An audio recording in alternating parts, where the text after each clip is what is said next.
Hi, here are the steps to the dead bug. This is a great core stability and core activation exercise. You're gonna find a mat and you're gonna get onto your back and you're gonna have your back flushed against the mat, maybe a little pocket space for your low back. That natural curve is okay, but for the most part, we're all the way down and feeling the tightness in our abs.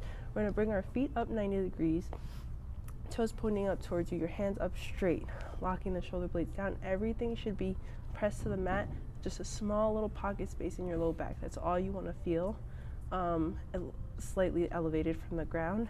You're going to inhale as you extend out, opposite leg to opposite arm, and then exhale, back in. And then alternate, and then exhale, back in.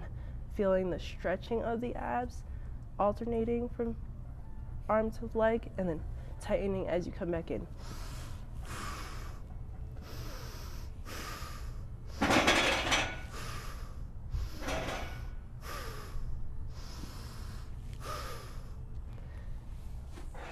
And that is the dead bug.